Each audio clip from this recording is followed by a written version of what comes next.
Well, hello, welcome back to the channel. Today we're going to keep working on this 175 diesel. We've got a little bit to do here on the back side as far as the brake system goes. So let me flip this thing around and show you what we got. All right, so we're over here at the bench. We're going to go ahead and take apart this drum. And to do so, they say use a notched screwdriver, which I don't have, but you can do it without one. And all we're going to be doing is pushing in here. We're going to twist around until we find the spring, which is going to be right here, and then we're going to push it out. So in this case, I need to be down on the outer edge of that. And if I can flip around here, I'm going to be literally pushing right down in here, and we'll just pull that thing out. And we'll do the same way on both sides in order to get that spring. So it's wanting to, I'm going to push it down here on the edge of my table, just so that it can push down and I can hold everything together. There's that one. There's our spring. Do the same way over here. Team up out of here. Okay, so here is the part on how this works. As you can see, we got two separate housings. We got an inner and an outer. The outer is what has our band that goes around it. So when, and of course this is thread on your axle. So as everything is moving, this is just kind of hanging out on the outside here, spinning. Once we push the brake down, it starts to pinch the outer edge, which allows this to rotate up. And you can see it moving up as I twist it. Now I'm doing this extreme so you can see it. But what it's doing is when it lifts up like that, it's actually separating. So if we can hold everything together as it moves, as it twists. I'll try to do this. You can see that coming out like this. And that pushes against those two housings. The housing right here on the axle, I say housing, it's a plate back here. Pushes against that surface, and then it pushes against the rear carrier bearing right in there. So it pushes out against those and wedges, and then that's what starts to slow down the momentum. So let's look inside of this to see what's in it. So how is it letting it do that? So I'm just going to lift straight up here.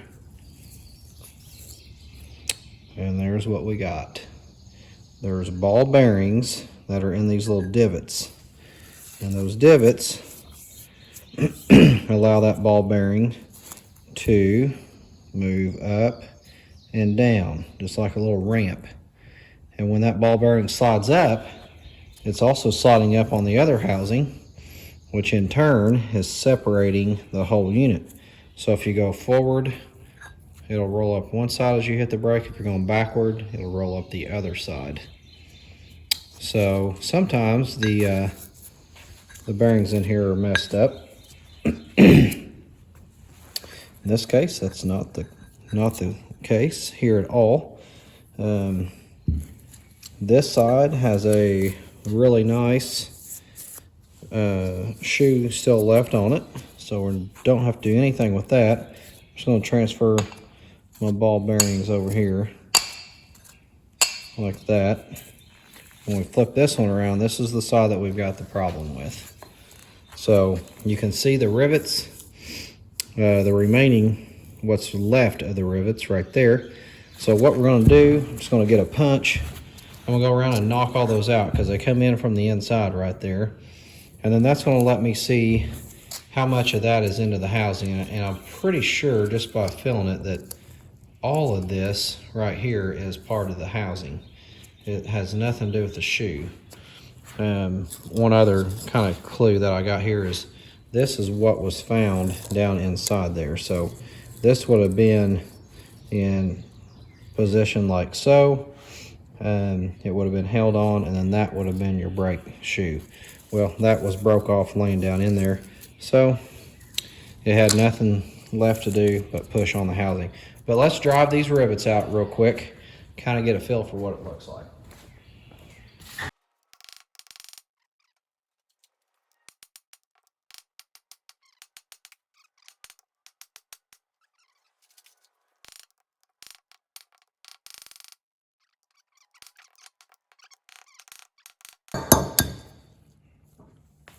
All right, so let's flip that over.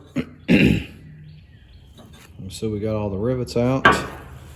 Here are the remaining part of the rivets. So we see that same thing over here on this other one.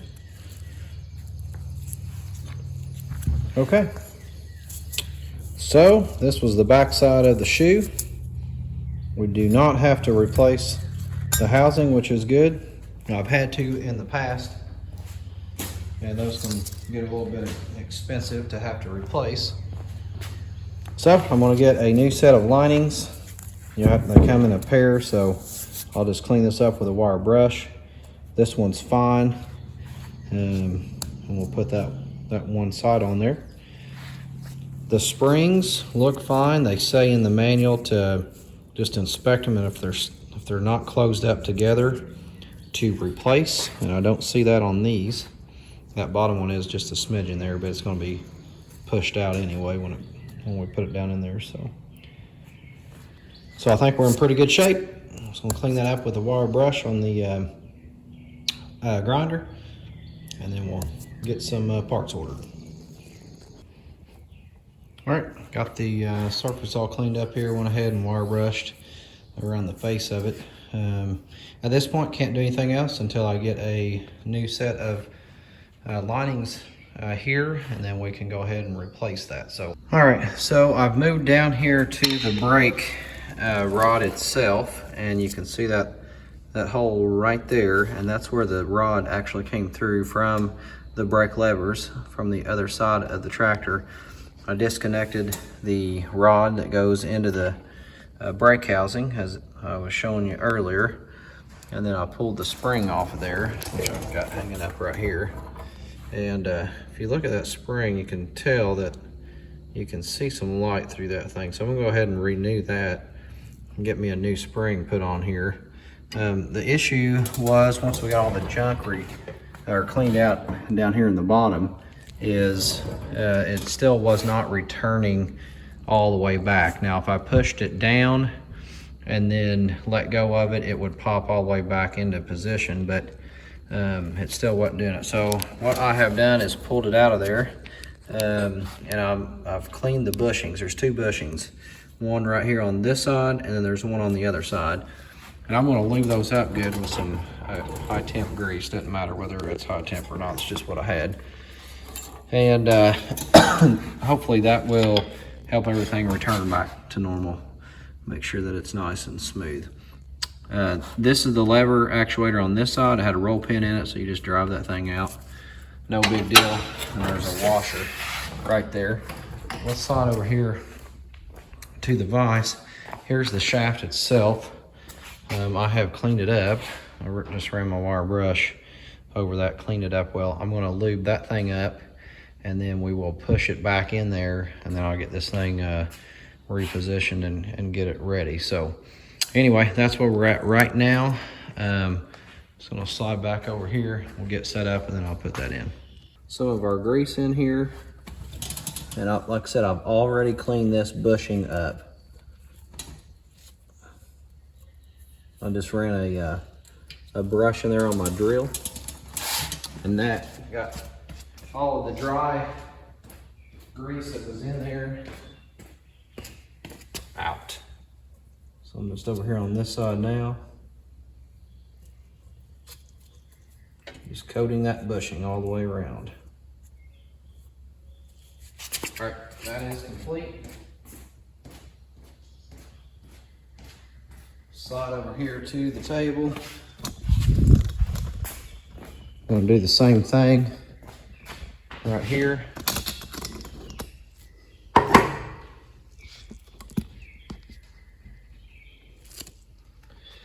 And the bushings are only in this area, in these two areas right here. So, and That's really the only place that you need it, but it's going to slide through and it's going to slide that grease off of the bushings where I put it on there. So I'm just going to go ahead and put it all over this thing. And that will just help us keep lubed up good. All right, so we got that. Slap these gloves off of here.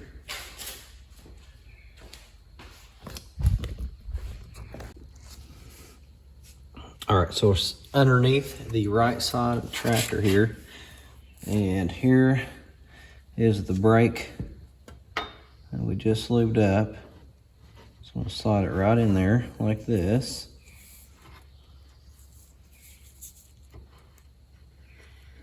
Make sure we get out the other side. That's all there is to it. And man, it's nice and free now. All right, so let's, while we're on this side, let's go ahead and reattach the other brake, which is right here. This would be the right brake. And it just pivots on here. So there's not really much to it. I'm gonna lock these two together. They just flip up in position like so. We're gonna have a washer.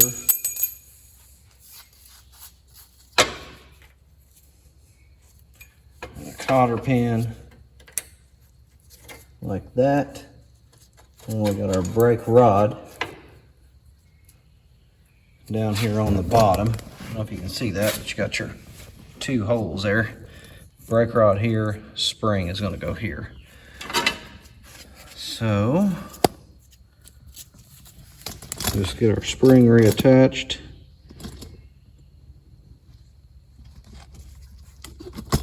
Let's slide up here a little better view.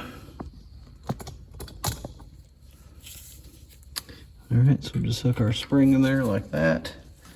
And then what I like to do is get a screwdriver. Let me grab that real quick. All right, what I like to do is take our spring here. I'm going to take a straight screwdriver. I'm just going to insert it in that first or second coil of the spring.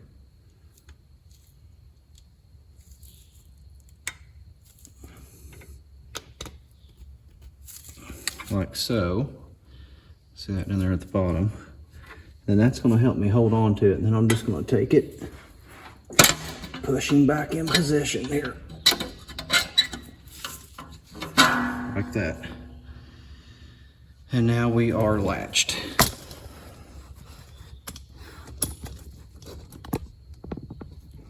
So if you couldn't see that, I just have my screwdriver in here and I just shoved it back and latched it in. All right. Go ahead and take care of my cotter pin.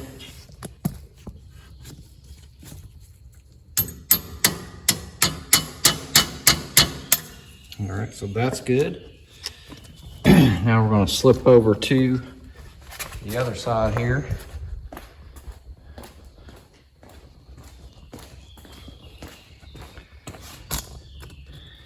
And try to get you a good view.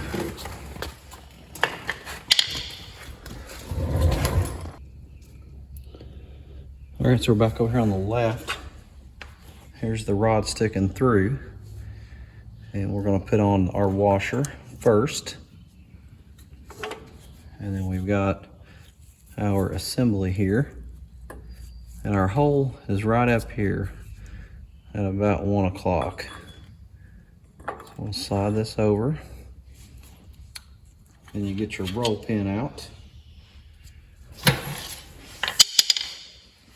Lay down underneath here where I can line things up. All right, I got my roll pin started here. And I'm just going to line it up. I can see right down the center of it. I'll line that up.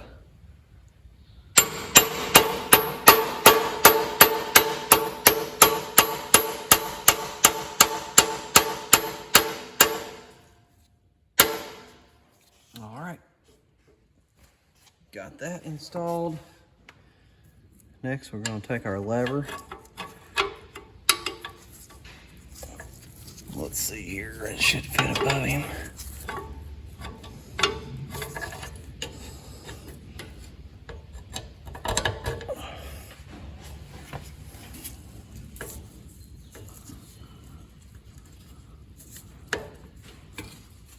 There we go. Had to move the mechanism inside the brake housing. And again, this goes on the bottom, or in the bottom hole, like that. I'll throw a new cotter pin on that in a minute. And then the spring here,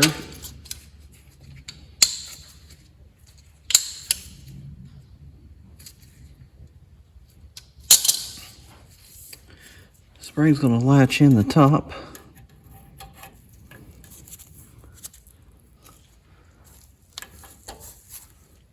Like so. I'm going to do that same setup that I did earlier with the screwdriver.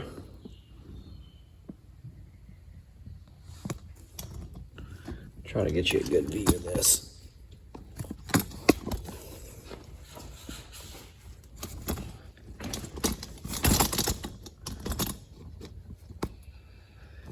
All right.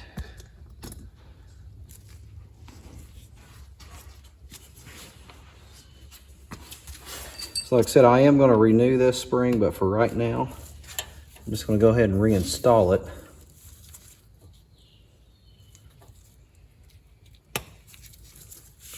And I can check my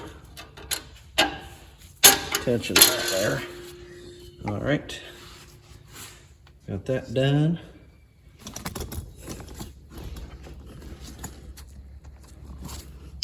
Okay, so I guess let's slide over here to our lever, or our pedal. Let's see what it looks like. So before, the issue was the lever on the left-hand side would not return all the way back. Now we can see that thing is no problem whatsoever with that returning. So that definitely took care of that piece of it. So once we get our new brake installed over there, we'll adjust those brakes out where we got about, I think it says 2 inches of free travel before we start to grab. So we'll get those adjusted out. But I'll go over that whole procedure here once we get that rear end squared away. So,